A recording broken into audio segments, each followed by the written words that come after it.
নারী বিষয়ক অনুষ্ঠান আকাশ ছুতে চায়।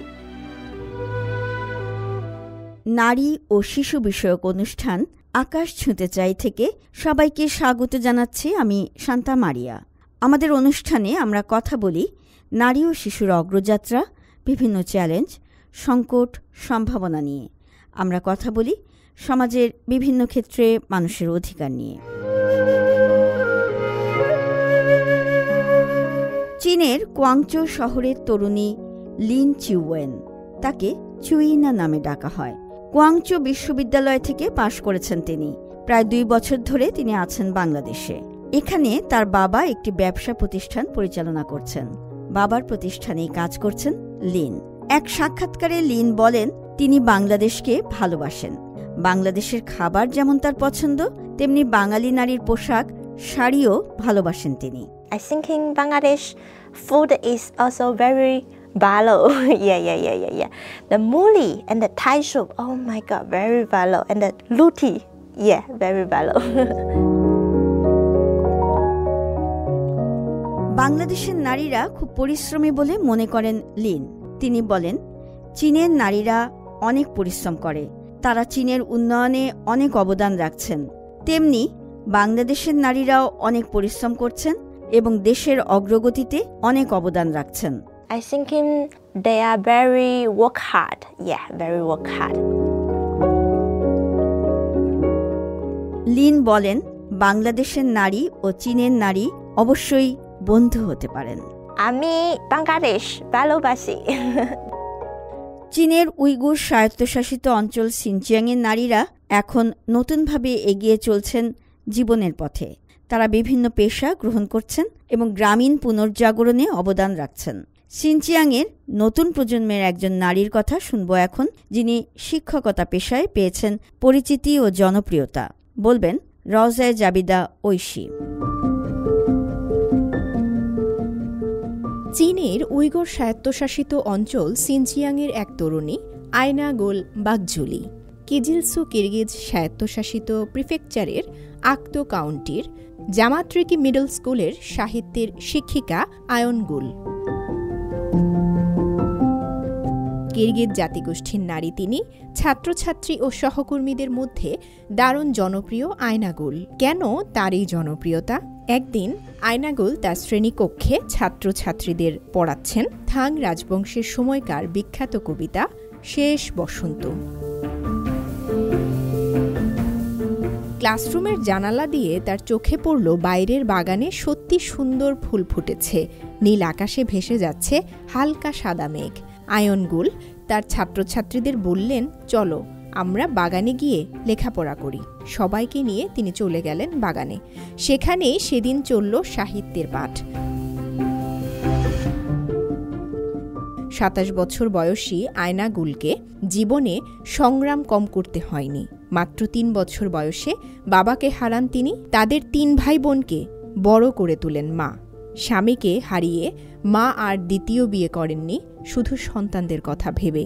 কেন্দ্রীয় সরকার পরিচালিত একটি সহায়তা প্রকল্পের অধীনে সিনচিয়াংয়ের 1 লাখ দরিদ্র শিক্ষার্থীর অন্যতম ছিলেন আয়নাগুল। আয়নাগুল প্রথমে চেচিয়াং প্রদেশের পরে বেইজিং শহরের বিশ্ববিদ্যালয়ে পড়ালেখা করেন। তার লেখাপড়া এবং সিনচিয়াং যাতায়াত, শহরে থাকা খাওয়া সহ সব রকম খরচ দেয় সরকার। বিশ্ববিদ্যালয় থেকে পাশ করার পর নিজের শহরে ফিরে তিনি শিক্ষকতা শুরু করেন। 3 বছরের মধ্যেই তিনি সহকর্মী ও শিক্ষার্থীদের কাছ থেকে ব্যাপক প্রশংসা পান। আয়নাগুল তার শিক্ষার্থীদের শুধু গতানুগতিক শিক্ষাই দেন না, তিনি তাদের কাছে ব্যাখ্যা করেন জীবনের প্রকৃত সৌন্দর্য। অন্যান্য অনেক বড় শহর থেকে তিনি চাকরির প্রস্তাব পেয়েছেন, কিন্তু নিজের শহরে শিক্ষার প্রসার ঘটানো তার লক্ষ্য। তাই তিনি ছোট্ট হোম টাউনের শিক্ষকতা পেশাতেই খুঁজে পান তৃপ্তি। আয়নাগুল হলেন চীনের সেই সব তরুণ প্রজন্মের নারী যারা নিজেদের গ্রামকে উন্নত করার এবং গ্রামীণ পুনর্জাগরণে কাজ করার মহান ব্রত গ্রহণ করেছেন। নারী ও শিশু বিষয়ক শি জিনপিংয়ের বক্তব্য, এই শীর্ষক একটি বই সম্প্রতি প্রকাশিত হয়েছে চীনে।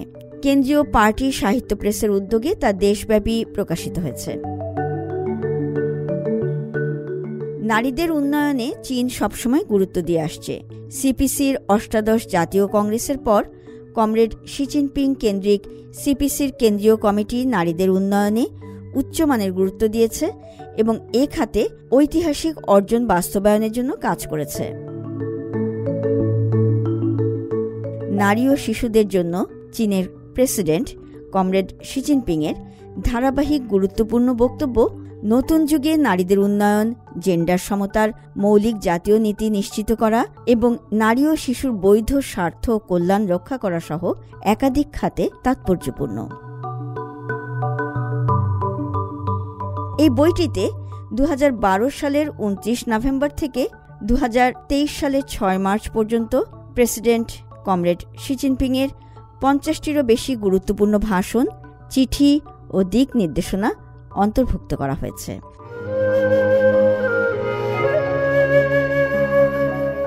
ফ্রেঞ্চ ওপেন টেনিস প্রতিযোগিতায় নারী ডাবলসে শিরোপা জয় করেছেন চীনের ওয়াং সিন ইউ এবং চাইনিজ তাইপের সিয়ে সু ওই।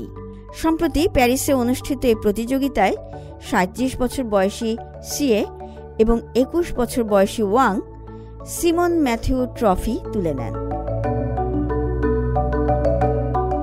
সিয়ে বলেন, তারা ফাইনালে খেলার আশাই করেননি। তারা মাত্র ১ মাস আগে জুটি গঠন করেছেন, তবে তারা একে অপরকে বলেছিলেন যে ম্যাচটি যেন উপভোগ করতে পারেন। এশিয়ার ১০০ জন সেরা বিজ্ঞানী তালিকায় স্থান করে নিয়েছেন বাংলাদেশের ২ জন বিজ্ঞানী সেজুতি সাহা এবং গাউসিয়া ওয়াহিদুন্নেসা চৌধুরী। বাংলাদেশের জন্য গৌরব বয়ে আনা এ ২ জন কৃতি নারীর অর্জন বিষয়ে বিস্তারিত জানাচ্ছেন আফরিন মিম।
আকাশ ছুঁতে চাই অনুষ্ঠানের শেষ পর্যায়ে পৌঁছে গেছি আমরা। অনুষ্ঠানটি কেমন লাগছে সে বিষয়ে জানাতে পারেন আমাদের কাছে। আপনাদের যে কোনো পরামর্শ, মতামত সাদরে গৃহীত হবে। আপনাদের কাছ থেকে বিদায় নিচ্ছি আমি শান্তা মারিয়া। আবার কথা হবে আগামী সপ্তাহে। ভালো থাকুন, সুস্থ থাকুন। চাই চেন।